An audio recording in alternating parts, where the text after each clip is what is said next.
ഹേ hello Samsung S23. അപ്പോൾ ഈ ഒരു ഡിവൈസിൻ്റെ ഒരു യൂസർ എക്സ്പീരിയൻസ് മാത്രമല്ല, സാംസങ്ങിൻ്റെ S23 നമുക്ക് ഈ ഒരു 2025 എടുക്കാൻ പറ്റിയൊരു ഡിവൈസ് ആണോ, അത് വാല്യൂ ഫോർ മണി ആയിരിക്കും ഈ ഒരു ടൈമിൽ എടുക്കുമ്പോൾ എന്നെല്ലാമാണ് നമ്മൾ നോക്കാൻ പോകുന്നത്. അപ്പോൾ ഒരു ഓണർഷിപ്പ് റിവ്യൂ അതേപോലെ തന്നെ നിങ്ങൾക്ക് വേണ്ടി റെക്കമെൻഡേഷനുമായിട്ടാണ് നമ്മൾ ഈ ഒരു വീഡിയോ ചെയ്യുന്നത്. അപ്പോൾ ഫോൺ ഇതിലില്ല, നമുക്കിത് ഈ ബട്ടൺ മാറ്റി വെച്ചിട്ടുണ്ട്. അപ്പോൾ ഇതാണ് ഐറ്റം. ഇപ്പോൾ ഇതിനകത്ത് ഈ ഒരു സ്ക്രീൻ ഗാർഡ് കാര്യങ്ങൾ നിങ്ങൾക്ക് കാണുമ്പോൾ എന്താണെന്ന് ചോദിക്കും. പുതിയ ഡിവൈസൊന്നും അല്ല കേട്ടോ, അപ്പോൾ നമ്മൾ യൂസ് ചെയ്തുകൊണ്ടിരുന്ന ഡിവൈസാണ്. അപ്പോൾ ഇതെന്തുകൊണ്ടാണെന്നുള്ളത് ഞാൻ പറഞ്ഞുതരാം.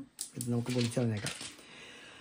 ഓക്കെ, അപ്പോൾ അത്യാവശ്യം നല്ല കോമ്പാക്റ്റബിൾ ആയിട്ടുള്ളൊരു ഡിസൈൻ തന്നെയാണ്.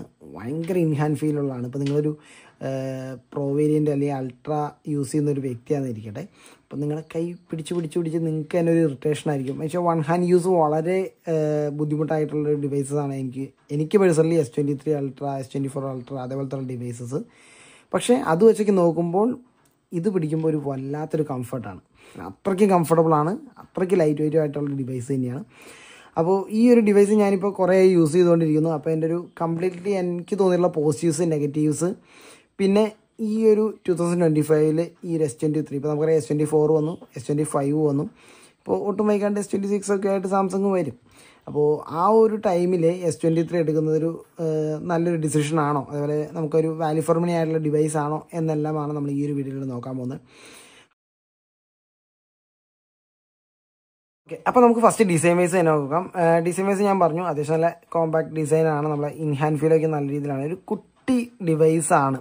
അപ്പോൾ അതുകൊണ്ട് തന്നെ നമുക്കൊരു ബൾക്കി ഫീലൊന്നുമില്ല. നമുക്ക് വൺ ഹാൻഡ് യൂസൊക്കെ ഈസി ആയിട്ട് പറ്റും. അതുപോലെ തന്നെ ഇതിൻ്റെ ഒരു ലോക്ക് സ്വിച്ച് ഉണ്ടല്ലോ, അപ്പോൾ S22 യൂസ് ചെയ്യാൻ നേരത്തെ എനിക്കൊരു ബുദ്ധിമുട്ട് എന്താണെന്ന് വെച്ച് കഴിഞ്ഞാൽ അതിൻ്റെ ലോക്ക് സ്വിച്ച് നമുക്ക് അത്രയ്ക്ക് ഈസി ആയിരുന്നില്ല. ഈ തള്ളവരത്തിൽ നമുക്ക് മടക്കി വെക്കണമെന്ന്. പക്ഷേ ഇത് നമ്മൾ വൺ ഹാൻഡ് യൂസ് ചെയ്യുമ്പോഴും കറക്റ്റ് ഒരു പൊസിഷനിലൊക്കെയാണ് എൻ്റെ ലോക്ക് സ്വിച്ച് കാര്യങ്ങളൊക്കെ പ്ലേസ് ചെയ്യാറുള്ളത്. ആ ഒരു കാര്യങ്ങളൊക്കെ നോക്കുമ്പോൾ നമുക്ക് നല്ലൊരു കംഫർട്ട് ഈ ഒരു ഡിവൈസിൻ്റെ പോർഷൻ ഉണ്ട്. പിന്നെ നമുക്ക് ഫ്രണ്ടും ബാക്കും നമുക്ക് ഗ്ലാസ് തന്നെയാണ് വന്നതാണ്. ഇപ്പോൾ ഇതിലൊരു മാറ്റ് ഫിനിഷ് പോലെയാണ് നമുക്ക് റെയർ പോർഷൻ നൽകിയിട്ടുള്ളത്. ഇപ്പോൾ ഒരു ഗ്രീൻ കളറാണ് ഇപ്പോൾ നമ്മുടെ കയ്യിലുള്ളത്.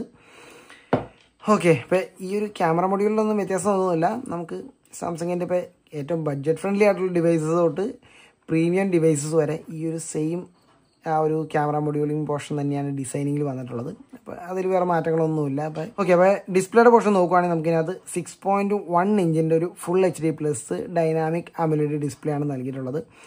ഓക്കെ, ഡിസ്പ്ലേയുടെ പോർഷൻ നോക്കുകയാണെന്നുണ്ടെങ്കിൽ ഒരു രക്ഷയില്ലാത്തൊരു ഡിസ്പ്ലേ ആണ്. കാരണം ഇപ്പോൾ നമുക്കൊരു യൂട്യൂബിലെ വീഡിയോസ് കാണുവാണെങ്കിലും ഫിലിംസ് കാണുവാണെങ്കിലും അത്യാവശ്യം നല്ലൊരു വിഷ്വൽ ക്വാളിറ്റി ഈ ഒരു ഡിസ്പ്ലേയുടെ പോർഷനിൽ നിന്ന് കിട്ടും. ഇപ്പോൾ കുഞ്ഞൻ ഡിസ്പ്ലേ ആണെങ്കിൽ പോലും അത്യാവശ്യം നല്ലൊരു ബ്രൈറ്റ്നസ്സും ഉണ്ട് കേട്ടോ. നമുക്ക് 1750 നിറ്റ്സിൻ്റെ ഒരു പീക്ക് ബ്രൈറ്റ്നസ്സും ഇതിനകത്ത് വരുന്നുണ്ട്. ഇപ്പോൾ S23 അൾട്രയിൽ തന്നെ ആ ഒരു സെയിം ബ്രൈറ്റ്നസ്സും നമുക്ക് ഈ ഒരു ഡിവൈസിൽ കിട്ടുന്നുണ്ട്. അപ്പോൾ നമ്മളൊരു നല്ലൊരു വെയിലുള്ള സിറ്റുവേഷനിൽ നമ്മൾ പുറത്തു പോയാലും ഡിസ്പ്ലേയുടെ പോർഷനിൽ യാതൊരു ഇഷ്യൂസും ഇല്ല. പിന്നെ 120 Hz ആണ് നമുക്ക് ഡിസ്പ്ലേ വരുന്നത്. ആ ഒരു സ്മൂത്ത്നെസ് ഒക്കെ നമുക്ക് ഗെയിം കളിക്കുമ്പോഴാണെങ്കിലും അതർ യൂസിനെല്ലാം നമുക്ക് മനസ്സിലാവുന്നതാണ്.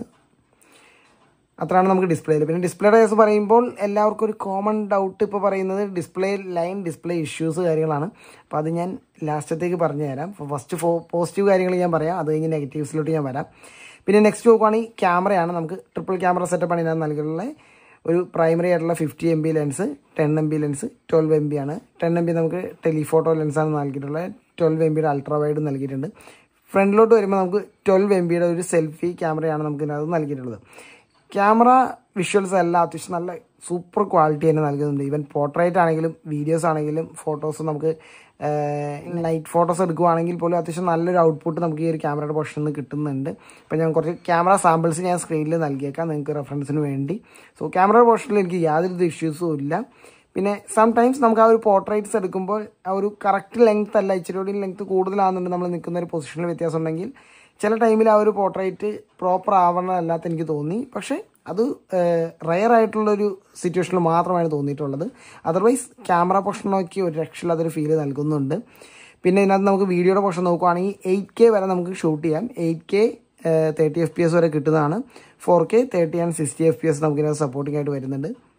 നെക്സ്റ്റ് പറയാനുള്ളത് നമുക്ക് പ്രോസസ്സറിൻ്റെ പോർഷനിലോട്ടാണ്, അതായത് പെർഫോമൻസ് ഡിപ്പാർട്ട്മെൻറ്റിലോട്ട്. ഇപ്പോൾ നിലവിൽ ഇതിനകത്ത് വരുന്നത് സ്നാപ്ഡ്രാഗണിൻ്റെ 8 Gen 2 ആണ് നമുക്ക് നൽകിയിട്ടുള്ള പ്രോസസ്സർ. ഒരു 4nm പ്രോസസ്സറാണ്.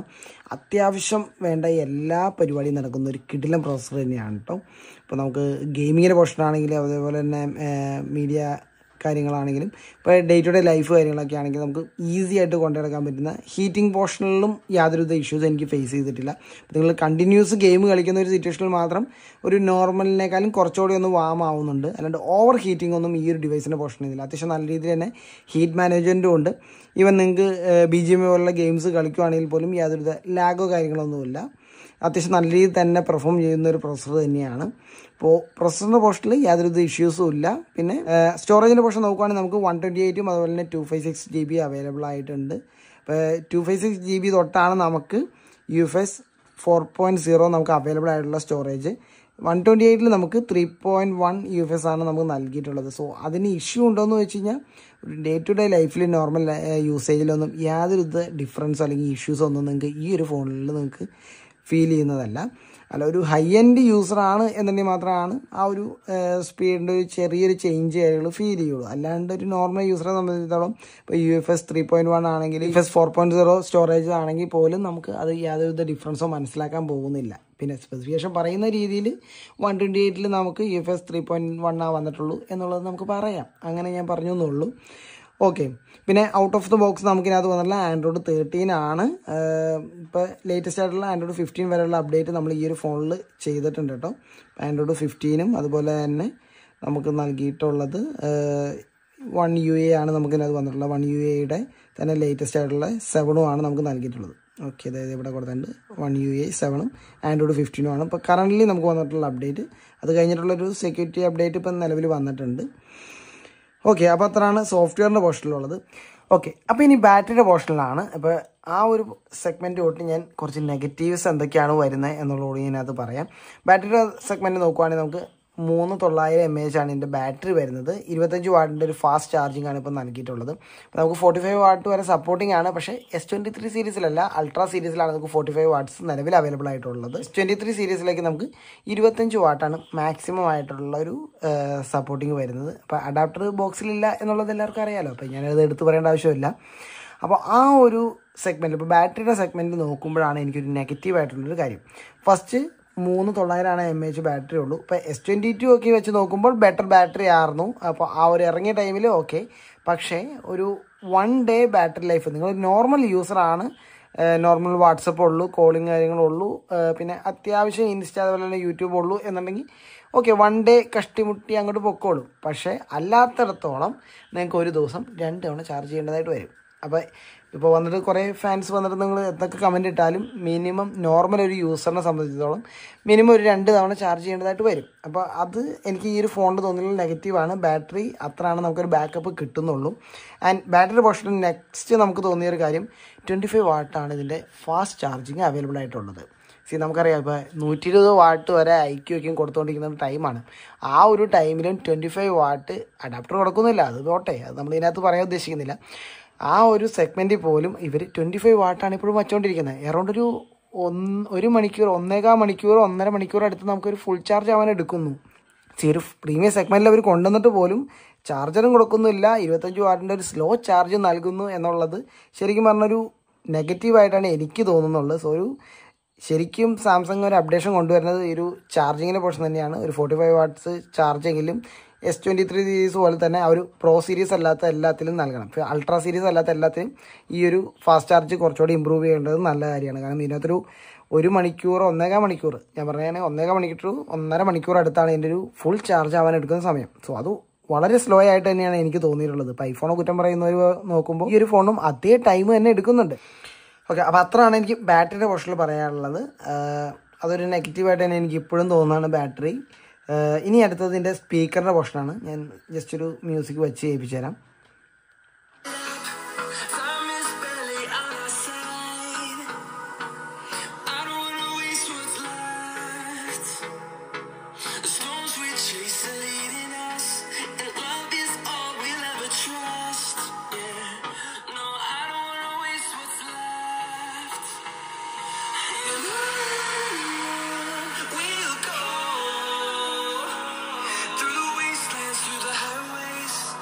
my shadow.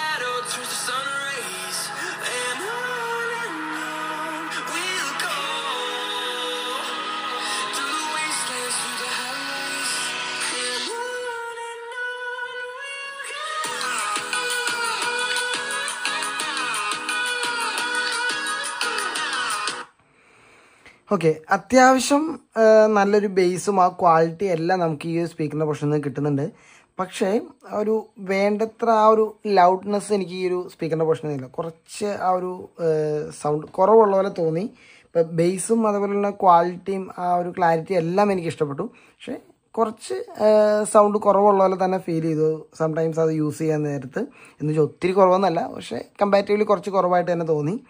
പിന്നെ എനിക്ക് വേറൊരു കാര്യം തോന്നി, അതിനകത്ത് നമുക്ക് ഈ ഒരു വൈബ്രേറ്റർ ആ ഒരു അത്രയ്ക്ക് എഫിഷ്യൻ്റ് ആയിട്ടുള്ള ഒരു മോട്ടറല്ല ശരിക്കും സാംസങ്ങിനകത്ത് നൽകിയിട്ടുള്ളത്. കാരണം ഇതിനകത്ത് നമുക്ക് പറയാം, നമുക്ക് വൈബ്രേറ്റിംഗ് മോഡ് ഉണ്ട്. അപ്പോൾ നിങ്ങൾ നോർമൽ മോഡ് അല്ലാണ്ട് സൈലൻ്റ് ഇട്ട് വൈബ്രേറ്റ് മോഡിൽ ഇട്ട് കഴിഞ്ഞാൽ അത്യാവശ്യം തിരക്കുള്ളൊരു സിറ്റുവേഷനിൽ, അല്ലെങ്കിൽ നമ്മളൊരു ടൗണിലൊക്കെ ആണെന്നിരിക്കട്ടെ, ഈവൻ വണ്ടി ഓടിക്കുന്ന സിറ്റുവേഷനിലാണെങ്കിൽ പോലും സംടൈംസ് നമുക്ക് അറിയാൻ പറ്റുന്നില്ല. കാരണം അത്രയ്ക്ക് എഫിഷ്യൻ്റ് ആയിട്ടുള്ള ഒരു വൈബ്രേറ്റർ അല്ല കറണ്ട്ലി ഇതിനകത്ത് കൊടുത്തിട്ടുള്ളത്. അപ്പോൾ നമുക്ക് ഹാപ്റ്റിക് ഫീഡ്ബാക്കിലും അത് ഡിഫറൻസ് ഉണ്ട്. പക്ഷേ അത് നമുക്ക് നോക്കേണ്ട ആവശ്യമില്ല. ഹാപ്റ്റിക് ഫീഡ്ബാക്കിന് എനിക്ക് അത്ര വലിയ കൺസിഡർ ചെയ്തിരുന്നില്ല ഞാൻ.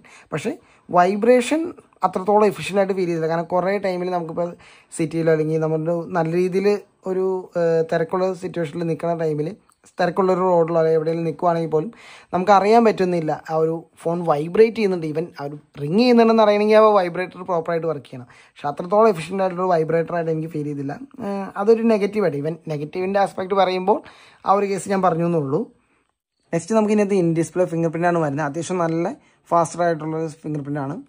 നമുക്ക് ആ ഒരു ഫിംഗർ പ്രിൻ്റ് എടുക്കുന്നതിനൊന്നും യാതൊരു ഇഷ്യൂമില്ല. നോർമൽ ആ ഒരു അനിമേഷൻ ടൈമുള്ളൂ, അല്ലാതെ യാതൊരു ഇഷ്യൂമില്ല. അത്യാവശ്യം നല്ല സ്പീഡായിട്ടുണ്ട്. പിന്നെ കുറച്ച് പേര് പറഞ്ഞിട്ടു സംടൈംസ് ഫിംഗർ പ്രിൻ്റ് എടുക്കുന്നതിൽ ഡിലേസ് വരുന്നുണ്ട്. അതെന്താണെന്ന് വെച്ചാൽ നമ്മൾ ഒട്ടിക്കുന്ന ആ ഒരു സ്ക്രീൻ കാർഡിനെ ബേസ് ചെയ്തിരിക്കും ആ ഒരു ഡിലേ വരുന്നത്. കാരണം നമ്മൾ ഒത്തിരി തിക്നെസ്സുള്ള സ്ക്രീൻ കാർഡ് ഒട്ടിക്കുമ്പോൾ ചില സ്ക്രീൻ കാർഡിൽ, ഇപ്പോൾ എല്ലാത്തിലുള്ള ചിലതിലേക്കും ആ ഒരു ഫിംഗർ പ്രിൻറ്റ് സെൻസ് ചെയ്യാൻ നേരത്ത് ചെറിയൊരു ഡിലേ കാണിക്കുന്നതായിട്ട് കണ്ടിട്ടുണ്ട്.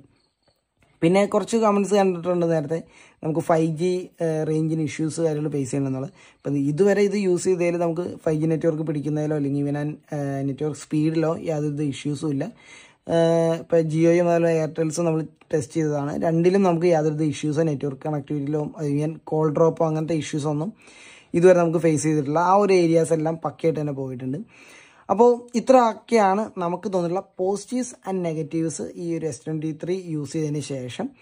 ഇനി ആരൊക്കെ ഈ ഒരു ഡിവൈസ് നോക്കണം? ഇപ്പോൾ എല്ലാവരും ചോദിക്കുന്നതാണ്, ഇപ്പോൾ 2025 S24 ഇറങ്ങി, S25 ഇറങ്ങി, ഇപ്പോൾ S23 എടുക്കുന്നത് നല്ലൊരു ഓപ്ഷനാണോ എന്നുള്ളത്. ഇപ്പോൾ ഞാൻ ഇത്രയും നാൾ ഞാൻ പറഞ്ഞുകൊണ്ടിരുന്നത് ഇപ്പോൾ എല്ലാം ഓക്കെയാണ്, പക്ഷേ ഈ ഒരു സ്ക്രീൻ ലൈൻ വീഴുന്നത് ഒഴിച്ച് ബാക്കിയെല്ലാം എനിക്ക് ഓക്കെ ആയിരുന്നു. ഇപ്പോൾ നമുക്കറിയാം ഡിസ്പ്ലേ ലൈൻ ഈ ഒരു ഡിവൈസിന് വീണിട്ടുണ്ടായിരുന്നു. അതാണ് നമ്മുടെ ആ ഒരു സ്റ്റിക്കർ ഉണ്ടായിരുന്നത്. അപ്പോൾ നമ്മളത് സാംസങ്ങിൻ്റെ സർവീസ് സെൻറ്ററിൽ കൊടുത്തു. ഇപ്പോൾ S23 വരെയുള്ള മോഡൽസ്, S23, S23 അൾട്ര വരെ മോഡൽസിന് ഫ്രീ റീപ്ലേസ്മെൻറ്റ് കൊടുക്കുന്നുണ്ട്. അപ്പോൾ അതിൻ്റെ ഡീറ്റെയിൽ ആയിട്ടുള്ള പ്രോസസ്സെല്ലാം നമ്മളൊരു പറഞ്ഞൊരു വീഡിയോ ചെയ്തിട്ടുണ്ട്. അത് കാണുന്നവർക്ക് അതിൻ്റെ ലിങ്ക് കാര്യങ്ങൾ ഞാൻ ഐ ബട്ടണിൽ നൽകിയേക്കാം, നിങ്ങൾക്കത് കാണാവുന്നതാണ്. ഫുൾ പ്രോസസ്സ് അതിനകത്തുണ്ട്. അപ്പോൾ ആ ഒരു ഇഷ്യൂ ഉള്ളതുകൊണ്ട് തന്നെ കൂടുതൽ ആർക്കും റെക്കമെൻഡ് ചെയ്യാൻ നമുക്ക് തോന്നാറില്ല. പക്ഷേ ഇപ്പോൾ അത് ഫ്രീ റീപ്ലേസ്മെൻറ്റ് ഉള്ളതുകൊണ്ട് തന്നെ ഡിസ്പ്ലേ ഇഷ്യൂ എനിക്കൊരു കൺസേൺ ആയിട്ട് തോന്നുന്നില്ല. അപ്പോൾ അതുകൊണ്ട് ഈ ഒരു ഫോൺ നിങ്ങൾ 2025 എടുക്കുകയാണെന്നുണ്ടെങ്കിൽ നിങ്ങൾക്കൊരു 35-36 മാക്സിമം 35-36 ആ റേഞ്ചിൽ ഈ ഒരു ഫോൺ ബിഗ് ബില്യൺ ഡേക്ക് വരും. ഇപ്പോൾ അടുത്ത് തന്നെ ബിഗ് ബില്യൺ ഡേ അതുപോലെ ആമസോണിൽ ഗ്രേറ്റ് ഇന്ത്യൻ ഫെസ്റ്റിവലും വരുന്നുണ്ട്. ഈ രണ്ട് സെയിലിലും ഈ ഒരു ഫോൺ നിങ്ങൾക്കൊരു 35-36 ആ റേഞ്ചിൽ നിങ്ങൾക്ക് കിട്ടും. ഡെഫിനറ്റ്ലി നിങ്ങൾക്ക് ഈ ഒരു ഫോൺ ചൂസ് ചെയ്യാവുന്നതാണ്. കാരണം ആ ഒരു പ്രൈസ് റേഞ്ചിൽ this is one of the value for money എന്ന് തന്നെ ഞാൻ പറയുള്ളൂ. കാരണം അത്യാവശ്യം നല്ലൊരു ക്യാമറ ക്വാളിറ്റി ഉണ്ട്, നല്ലൊരു സോഫ്റ്റ്വെയർ എക്സ്പീരിയൻസ്, പ്രോസസ്സറിൻ്റെ പോർഷനിലും യാതൊരു ഇഷ്യൂസും ഇല്ല. അത്യാവശ്യം നല്ലൊരു ഇൻഹാൻഡ് ഫീലും നമുക്ക് ഡിസൈനും പ്രീമിയം ഫീലും എല്ലാം കിട്ടുന്ന ഒരു ഡിവൈസാണ്. ഇപ്പോൾ ഒരു 35-36 റേഞ്ചിൽ നിങ്ങൾക്ക് ഈ ഒരു ഡിവൈസ് എടുക്കാൻ പറ്റുകയാണെന്നുണ്ടെങ്കിൽ അതൊരു നൈസ് ഡീൽ തന്നെയാണ്. കാരണം കഴിഞ്ഞ ബിഗ് ബില്യൺ ഡേക്ക് ഇതൊരു 36-37 ആ റേഞ്ചിലാണ് ഈ ഒരു ഫോൺ സെയിൽ ചെയ്തുകൊണ്ടിരുന്നത്. 128 ആണ്, 36 ആ റേഞ്ചിലാണ് ഈ ഒരു ഫോൺ സെയിൽ ചെയ്തുകൊണ്ടിരുന്നത്. ആ റേഞ്ചിൽ നോക്കുകയാണെന്നുണ്ടെങ്കിൽ ഇതൊരു വാല്യൂ ഫോർ മണി ആയിട്ടുള്ള ഡിവൈസാണ്. ഇപ്പോൾ S24 അറൗണ്ട് ഒരു 40-45 ഇടയിലായിരിക്കും എന്തായാലും അവർ പ്ലേസ് ചെയ്യാൻ ഉദ്ദേശിക്കുന്നത്. അപ്പോൾ ആ ഒരു റേഞ്ചിൽ S24 നല്ലൊരു ഡിവൈസാണ്. ബട്ട് ഈ ഒരു ഫോൺ നിങ്ങൾ നോക്കുന്നതാണ് S23 നിങ്ങൾക്ക് കുറച്ചുകൂടി ഇഷ്ടപ്പെട്ടെങ്കിൽ ഈ ഒരു ഡിവൈസ് 40ക്ക് ബിലോ നിങ്ങൾ നോക്കുകയാണെന്നുണ്ടെങ്കിൽ നൈസ് ഡീൽ തന്നെയാണ് ഞാൻ പറയും. കാരണം അത്യാവശ്യം വേണ്ട എല്ലാ സ്പെസിഫിക്കേഷൻസും അപ്ഡേറ്റഡ് ആയിട്ടുള്ളത് തന്നെയാണ് ഈ ഒരു ഫോണിൽ വന്നിട്ടുള്ളത്. ഇത്രയൊക്കെ തന്നെയാണ് ഈ ഒരു ഡിവൈസിൻ്റെ സ്പെസിഫിക്കേഷൻസ് ആൻഡ് എൻ്റെ ഒരു positives and negatives user review. നിങ്ങൾക്ക് അതിന് ഡൗട്ട്സ് ഉണ്ടെങ്കിൽ ജസ്റ്റ് ഒന്ന് കമൻറ്റ് ചെയ്യുക. ആൻഡ് എൻ്റെ ഇൻസ്റ്റ ഐ ഡി താഴെ കൊടുത്തേക്കാം, അതിൽ നിങ്ങൾക്ക് DM ചെയ്യാവുന്നതാണ്. വീഡിയോ ഇഷ്ടപ്പെട്ടാൽ ലൈക്ക് ചെയ്യുക, ചാനൽ സബ്സ്ക്രൈബ് ചെയ്യാത്തതാണെങ്കിൽ തീർച്ചയായും സബ്സ്ക്രൈബ് ചെയ്ത് സപ്പോർട്ട് ചെയ്യുക. അപ്പോൾ നെക്സ്റ്റ് ഏത് വീഡിയോ വേണമെന്നുള്ള ജസ്റ്റ് കമൻറ്റ് ചെയ്യുക. Thanks for watching. See then, bye by.